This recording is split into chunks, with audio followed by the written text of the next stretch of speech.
Amen. Makaupo po tayo sa banal na presensya ng Panginoon. So, our topic for today is about losing to gain. So, this is the paradox of true life in Christ. So, what means by paradox, mga kapatid? Ito yung understanding natin spiritually, na yung meron yung mystery of truth na when we are trying to analyze it literally is talagang hindi natin maunawaan.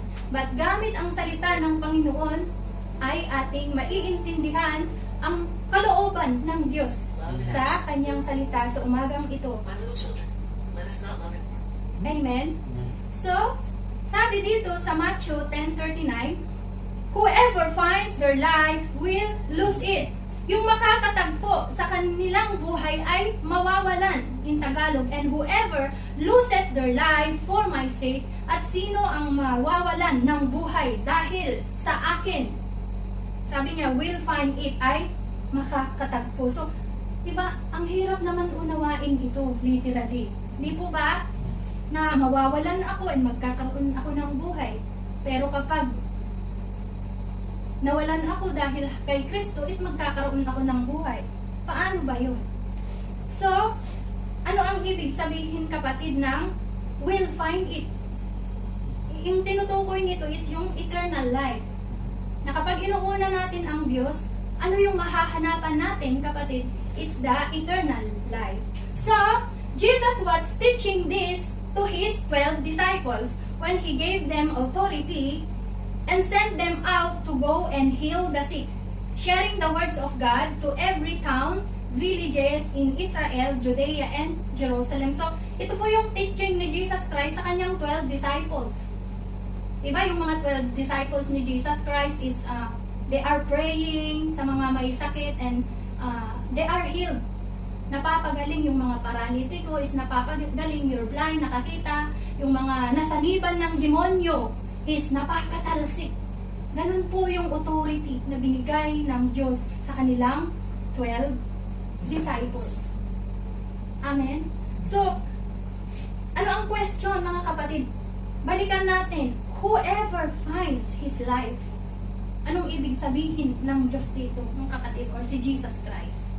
God is not only addressing to His 12 disciples, but He is also addressing to us right now as His children. Amen? This is His instruction to us these days.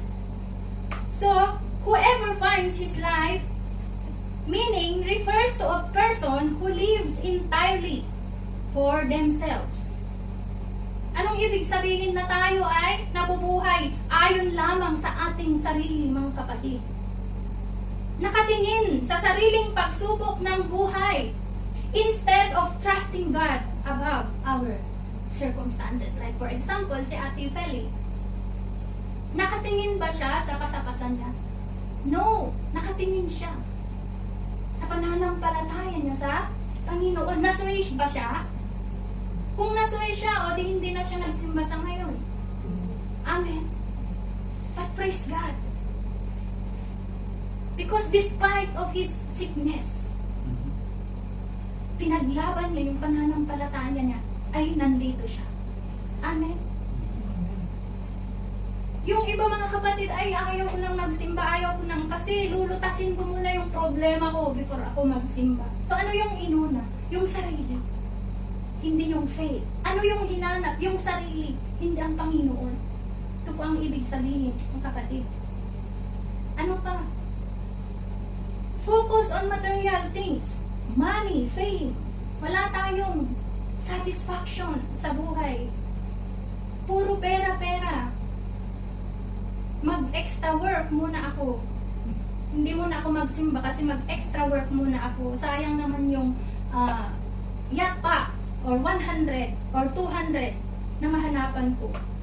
And then kapag nagkaroon tayo ng extra income, wala pa ring satisfaction. Naranasan natin yung we want more of material things. Mga kapatid, nakatuon yung mata natin sa naibibigay ng mundo. Pero, ang question, there is a consequences. Consequences. Result. Amen. Ano yung result? Will lose it, sabi dyan. loses their life. Amen, nagets natin? Ano yung result ng inuuna natin ang ating sarili? Mawawalan tayo. Nagets natin? Nagets natin? Whoever finds their life will lose it. So ano yung consequence na inuuna natin ang ating mga sarili? We lost it. Ako ba ang nagsasabi? Salita ng Diyos ang nagsasabi. We lose it. Ibig sabihin, miss out our relationship with God. Nadidistansya tayo sa relasyon natin sa Panginoon. Nakaka-experience po ba tayo ng ganun na wala na tayong fire, wala na tayong gana, gusto natin espera na lang. Naranasan natin yon, mga kapatid. Ano ang consequence? Our life is meaningless. Napupunta tayo sa kawalan. Na-disconnected tayo sa presensya ng Panginoon, mga kapatid. Nadi-disconnect tayo sa presensya ng Panginoon. Why? Kasi nawawalan na tayo, kawalan natin yun. Kapag puro nakatuon tayo sa maibibigay ng mundo na ito. Nagets natin yung ibig sabihin, mga kapatid? Kanina parang ang hirap unawain, di ba? But gamit ang salita ng Diyos, naunawaan natin yung kalooban ng Diyos na maunawaan natin yung ibig sabihin niya sa kanyang salita. Kasi ito is talinhaga, hindi siya literal. Talinhaga, ibig sabihin nakatago. There is mystery inside. At mapalad tayo dahil binibigay ng Diyos ang totoong kaunawaan sa kanyang mga salita. Amen? Nagets natin, mga kapatid? Hallelujah! Praise God! Example, yung mga Israelites noon, kung alam natin yung mga nangyari noon sa Old Testament, yung mga Israelites, nakatuon sila sa mga gold, silver, na naibibigay ng mga Gentiles. Gentiles is, ibig sabihin sila ay nagsasamba ng mga Diyos-Diyosan, is pinagbawal ng Diyos ito sa kanila kasi sabi ni God, siya lang ang dapat sambahin. And I will make you a priest and a holy nation, and I will be your God, and you will be my people. Yun yung covenant niya sa book of Isaiah sa mga Israelites. Pero ano ang ginawa nila? Sumamba sila sa mga Diyos-Diyosan. Even King Solomon, nagkaroon siya ng massive betrayal. Ibig sabihin, nag-asawa siya ng mga Gentiles. Nagsamba siya sa mga Diyos-Diyosan ng kanyang mga asawa. Ano ang consequence, mga kapatid? Na-destroy. Ano ang consequence nun? Sinakop sila ng Assyria, ng Babylonia, na slave sila. Yun po ang consequences, mga kapatid, na mawala natin yung connection natin sa Panginoon. Dahil bakit? Nakatuon tayo sa material things. Nagets natin? Hallelujah. Good morning. Kaya nga po, hindi lang ito nangyayari sa atin sa ngayon, even sa mga ating mga ninuno. Nangyayari din, mga kapatid. So, good morning. Gusto ba nating tularan ang mga nangyayari sa ating mga ninuno noon? Of course, hindi. Amen? Hallelujah. Praise God. So, ano ang sabi dito? Ano rin ang makita natin dito? Whoever finds their life will lose it. Nagets natin yung ibig sabihin. And whoever loses their life, ang mawala ang kanilang buhay for my sake, dahil sa akin, will find it is makakatagpo. Ano kayang ibig sabihin nun, mga kapatid? Hallelujah. Sasagutin natin yan. Gamit din ang salita ng Panginoon. So, ang tinutukoy dito, kapatid, refers to a person. Hallelujah. Dies or let go to their selfish ambition, sinful habits, pride, ego, worldly desires. Yun po ang ibig sabihin ng loses. Kanina, find it. Diba? Kanina, find it. Ngayon, lose it. So, yung na-find natin kanina, i-reverse natin yun, lose it. Sabihin natin, lose it. Nagets natin? Yung nag-contrast siya, di ba? Contrast, kanina find, ngayon lose. Ngayon, ang intindihin din natin, lose. Ano yung dapat nating i-lose? Yung mga nahanapan natin kanina, amen? Ano yun? Yung ego, yung pride, yung selfish ambition. Ano yung selfish ambition? Gusto kong magkaroon ng maraming pera.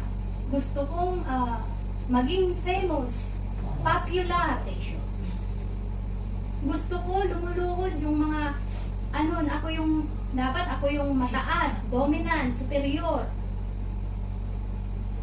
Ano pa? Yung puro nakatuon tayo sa mga worldly things. Ay, pumunta na lang ako doon sa sa sayawan. Kasi masaya doon, sasayaw ako ng hawak ko ang beat. Diba? Sa church, nakakaboring. Boring doon. Ganyan ako dati. Da? Ayun na lang ako. Masaya. Maraming foreigner doon, baka may makapansin sa beauty ko. Diba? Sa church, boring. Diba? Ano ba naman sa simbahan? Puro parang santo. Kakaboring naman doon, di ba? Yun yung mga dapat nating i-lose or i-let go.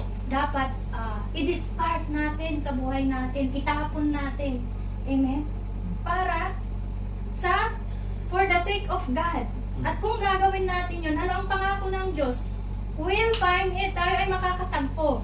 Pagkatapos natin i-discard ang lahat ng nakabitin sa atin na mga sungay ng demonyo, ano yung promise ng Diyos? Makakahanap tayo. Amen? Nagets natin? Yung ibig sabihin ng main text. So, sabi sa 1 Corinthians chapter 15 verse 58.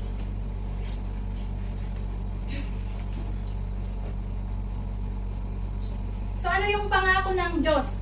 Ano yung mahanapan natin? We gain eternal life. Magkaroon tayo ng buhay na walang hanggan and spiritual breakthrough. Ibig sabihin, tulad ni si Sis Joanne, di ba? Kaya niya niyang mag-play ng beatbox. Siya, nag-lead na rin ng worship. Ito, magaling din sa computer. Si Sis Alma, worship leader na yan in the future, even safe. Tayong lahat. Sa Ate Feli, preacher na din yan. Amen. Si Sis Emily, ayan. Worship leader na rin yan. Kasi lahat tayo binigyan ng Diyos ng talent. Amen. Pero nakatago lang kasi ayaw natin ipagamit sa Diyos. Amen. Pero once na magpunit tayo sa Panginoon, diyan lalabas lahat ng talent natin na binigay ng Panginoon. Hallelujah. So sabi ko sa 1 Corinthians 15:58, hindi ko pala yan, sabi doon na, for our labor for the Lord is not in vain. Lahat ng ginagawa natin para sa Panginoon, ito ay hindi napupunta sa kawalan. Amen. Yes, we are saved by the grace of God, not by work, pero faith without action din is death. So, hindi po pwede magkahiwalay yung faith and action. Kailangan meron pa rin action. Amen? Hallelujah. Kasi lahat ng ginagawa natin is we are investing eternally sa Panginoon. Hallelujah. That even though, yes, we are saved by grace, pero kailangan makita pa rin yung transformation. Na tayo ay naidadamit natin yung salita ng Panginoon. Amen? We are the reflection of God's life. Hallelujah.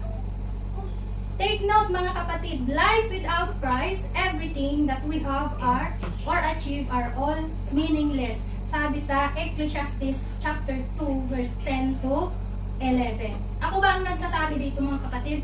Ang Diyos. Amen? At hindi ko lang ito kinumpos. Biblia mismo ang nagsabi. Hallelujah.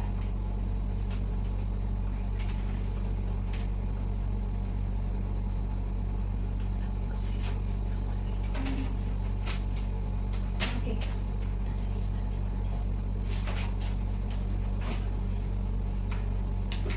Thank you, Jesus. Amen. Naiintindihan natin mga kapatid. Iintindihan natin. So ngayon, what do we need to lose to gain? Christ. Sinabi ko na kanina, ano ang mga dapat nating bitawan para tayo ay makabilang sa Panginoon. Una, die to self, live for God. Die to self, live for God. Hirap bang intindihin? Mamatay ka sa sarili mo para ikaw ay mabuhay sa Panginoon. Ano kayang ibig sabihin, Mrs. Alma, magpapakamatay na ako ngayon? Ang salita ng Diyos, puro patalinhaga. Ang hirap intindihin kung wala talaga yung Holy Spirit na mag-guide sa atin. But praise God. Hallelujah. That God is working in this church. Amen. Because the presence of the Lord, hindi yan makikita sa kalakirang simbahan.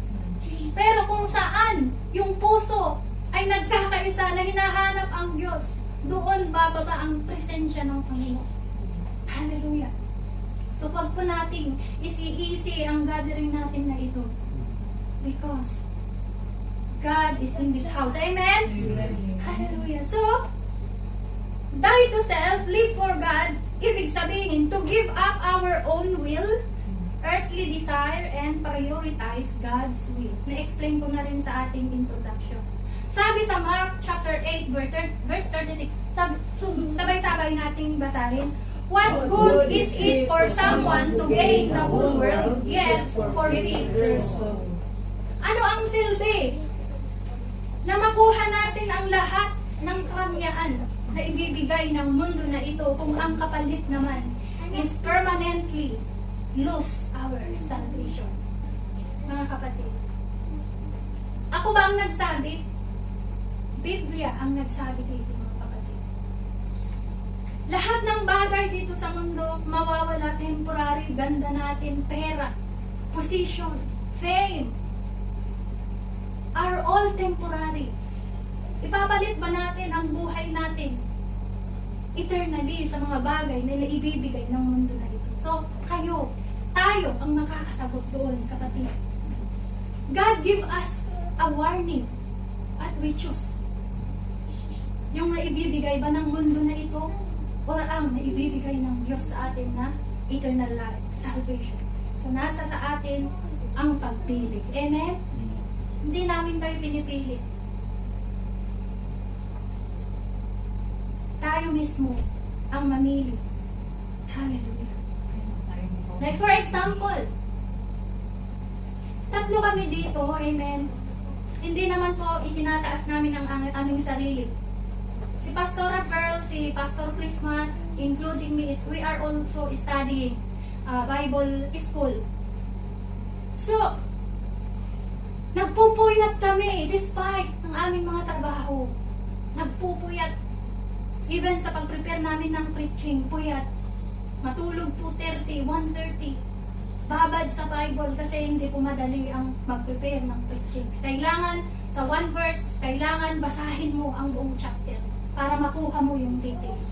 Ganun po, kahirap ang mag-prepare ng preaching, kapatid. Hallelujah! Ang tingin ng tao sa worldly things, we are doing foolish. Ano ang makukuha nyo dyan? Matulog na kayo. Anong makukuha nyo sa pag-aaral? Mag-aral kayo ng secular para kayo ay magkasahod ng malaking pera. Eh anong makukuha nyo dyan? Magtuturo kayo ng wala naman bayad. Nagsasayang kayo ng oras. Alam mo yung tingin ng tao sa amin na nagtuturo. We are foolish. We are doing senseless. Yun ang tingin ng world sa amin, mga kapatid. Dahil nakatuon sila sa material na naibibigay ng mundo na ito. Pero kapag yung mga celebrity, ayan, pinapalakpakan. Hindi po ba? Pinapalakpakan na aamis na parang anong tawag doon? Ina-admire pa. Kasi ganun ang mundo. Hallelujah! Sabi sa 1 Corinthians chapter 3 verse 19 in NLT version, what is foolish to man is wise from God. Ano ang nonsense sa tao? Ito ang wise sa Panginoon. Amen. In God's perspective, this is wise. What is wise to God is foolish to men. Contradict, mga kapatid. Bakit nag-contradict? Because ang liwanag at dilim ay hindi yan pwedeng magpartner. Hindi po ba? Nagets natin? Nakita natin yung contradict ang mundo at salita ng Diyos. Hallelujah. Ganun po. Pero kami, nagpapatinag po ba? Even though the world define us as foolish, nonsense, because we know the truth, kami ay hindi nagpapatinag. Because we know na ang aming ginagawa nito is we are not losing our life, but we are gaining more and more. We are investing more and more eternally. Amen. At sana po maintindihan natin ang perspective ng Diyos na ito, mga kapatid. Hindi lang kami, tayo. Amen. Hindi natin hawak just in one click. Kapatid, ang favor na meron ka, pwedeng alisin ng Diyos sa'yo yan. Dahil hawak niya ang lahat. Amen. Naiintindihan natin, nagets natin. Everything is in God's mighty hand. Dapat yun ang itanim natin sa ating puso't isipan. Para hindi po tayo ma-deceive ng mga bagay-bagay na maibibigay ng mundo na ito. Hallelujah.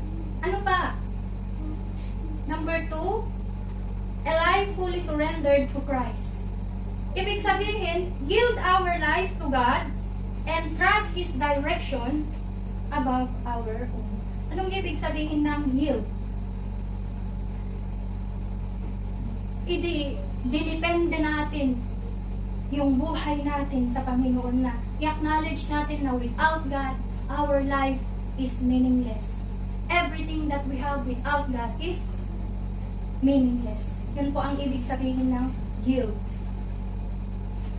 And in times of our chaos, challenges of life, let's acknowledge God na siya ang mag-lead sa atin. We cannot solve our problem into our own. But God can do it. Amen? Hallelujah. So like for example, if we are familiar to Apostle Paul, in Philippians chapter 3, verse 7 to 8, basahin po natin, sabay-sabay.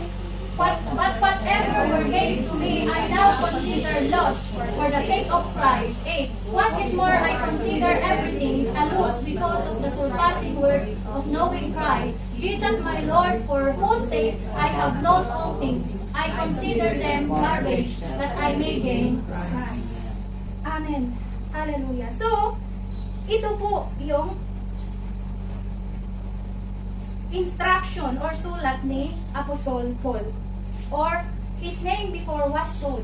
But when he encountered, and you know, Apostle Paul is a devoted Pharisee. He was actively persecuting the early Christian church. Alam natin yung story. But on his way going to Damascus, he encountered Jesus on his way. And that's why he became an apostle of Christ. Kaya po, yung pangalan niya ng Saul ay naging Paul. Amen? At sinabi niya, nung na-encounter niya si Jesus Christ, mga kapatid. Hallelujah. For whose sake I have lost all things, sabi niya. Ano yung na-lost niya? His authority as a Pharisee, teachers of the law. Binaliwala niya yung authority niya just to gain Christ. Madali ba yun? Na iwan natin yung position natin dahil sa Panginoon. Hallelujah. He gave up. Amen. Ang lahat ng meron siya. Dahil ano ang sabi niya? He considered them all garbage. Garbage. Ibig sabihin ni Apostle Paul, lahat ng position, power, material things, money, fame, popularity na inibibigay ng mga Pharisees sa kanya, lahat ay garbage or basura sa kanya. Walang kabuluhan. Dahil alam nyo yung mindset niya is na-transform. Kasi ang treasure sa kanya ay yung makasama niya ang ating Panginoong Hesus Kristo.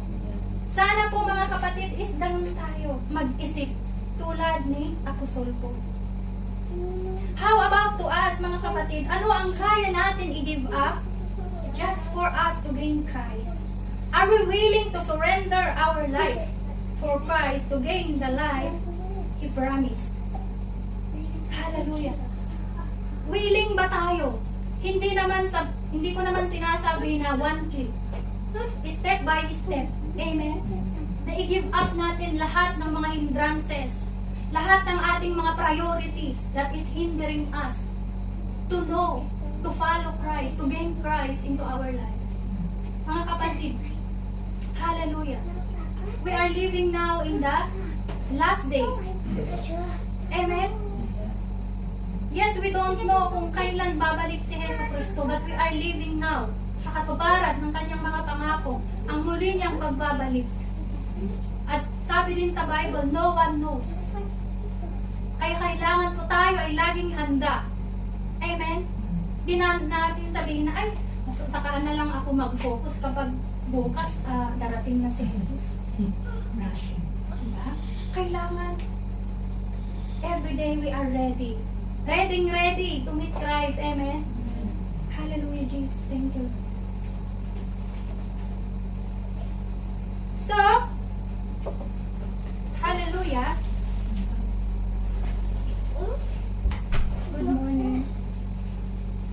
Take your seat. Morning.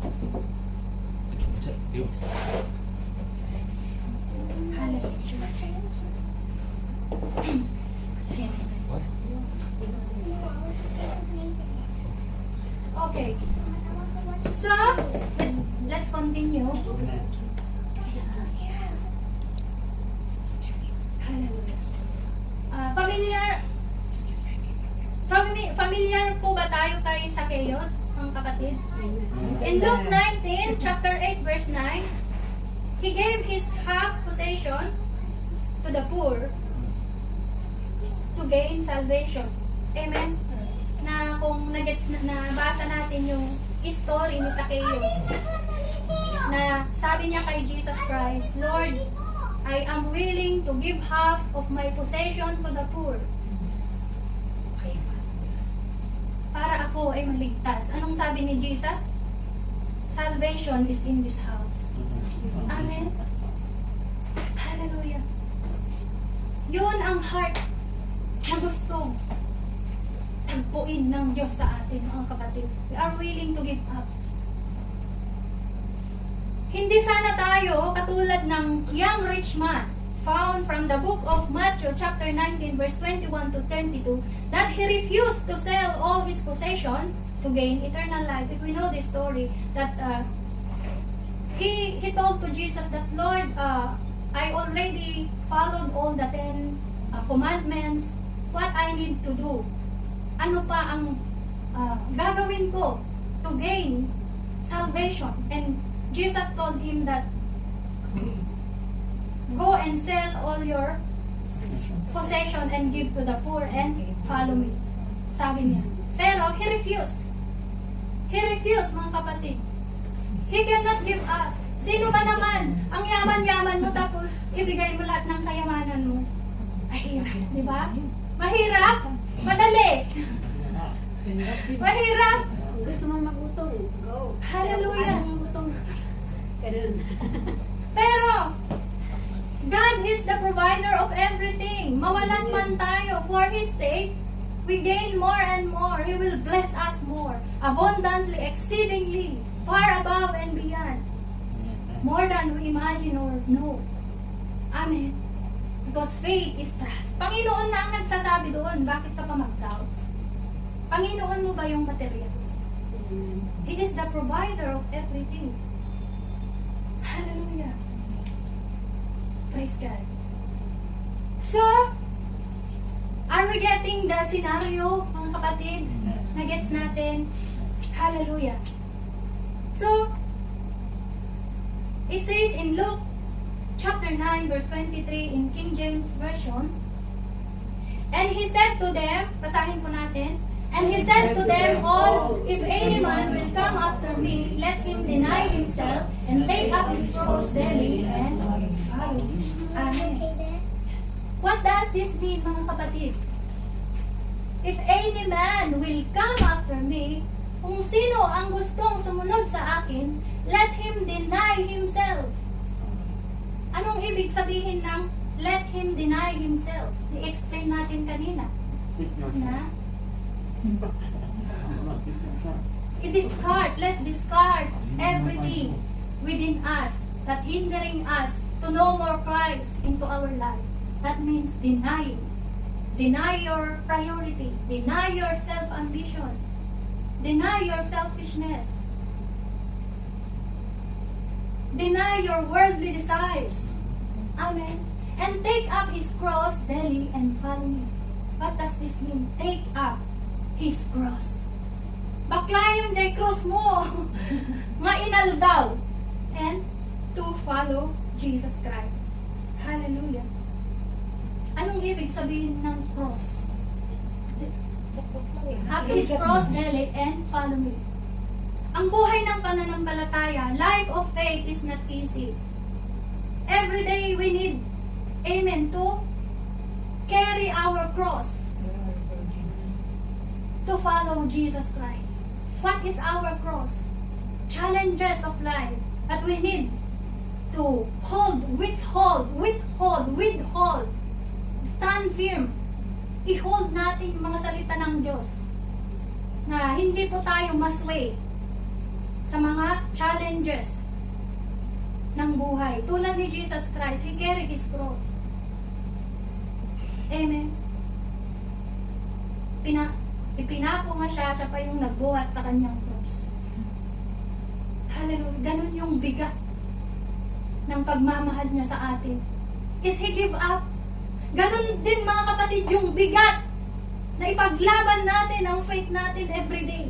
Carry our cross every day to follow Christ. Amen? Hallelujah, Jesus. So, example is set time for God. Set time for God. Despite of our heavy task every day, sumasakit ang ating mga paa. Ako, may nagkakaugat na eh. Diba? Pero, we want to magpahinga, but we need still to set our time to communicate with God, to pray. Amen. To read our Bible, despite our busyness. Set time. Ano pa? Challenge ourselves. Challenge ourselves. Amen. Say no to our own will. Our own desire, our own plan. Amen. Like Jesus. Like Jesus. Amen. It says in Luke 22, chapter 42, amen, when Jesus was praying in Mount Olive, nung malapit na siyang i-crucify, nakatulog yung mga disciples, nakasama niya. Sabi niya, Lord, if you are willing, take this cup from me, yet not my will, but yours be done. Yours be done. Not my will, but yours be done. Amen. Ibig sabihin, yung mga will natin, amen, i-discard natin yon at i-receive natin yung will ng Diyos sa ating buhay. Hallelujah. Stop being the boss of your life. Boss ng buhay mo. People says, I am the driver of my own life. I do what I want to do. Because this is my life. Amen?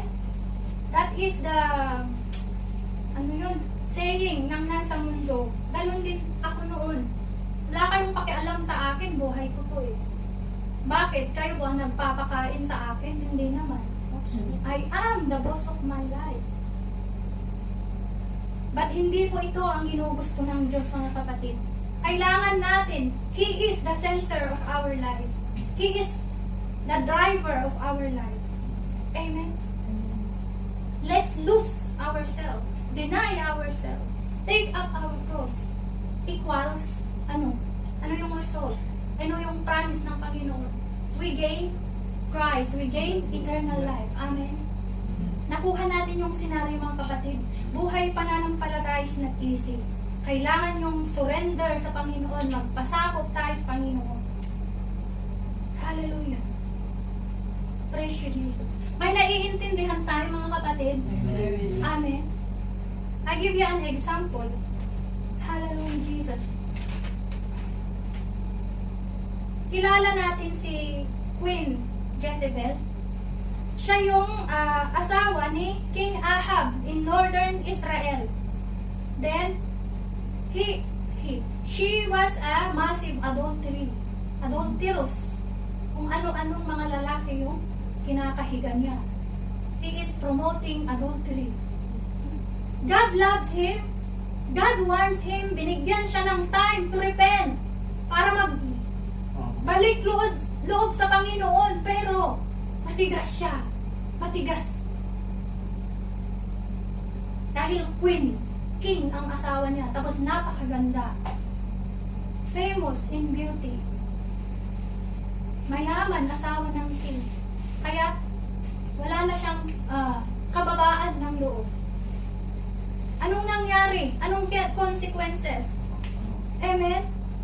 Nahulog siya sa high window and then kinain siya ng mga aso. Katawan niya, yung trampled her body into pieces, yung mga horses, mga kabayo.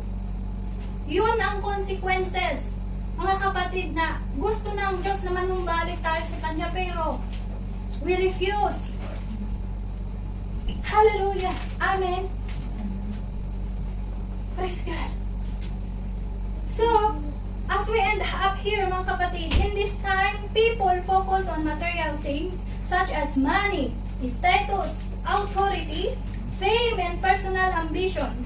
We chase after temporary things that seem valuable, but all these things are rubbish or garbage, as Apostle Paul said. Amen? Without Christ into our life, everything that we have is considered as garbage. Ililigtas ba tayo ng mga yan? Hindi, amen? So if we want to be saved or gain Christ, we must die to ourselves and follow Christ. Priority Him into our life. Ipaglaban natin yung faith natin sa Lord.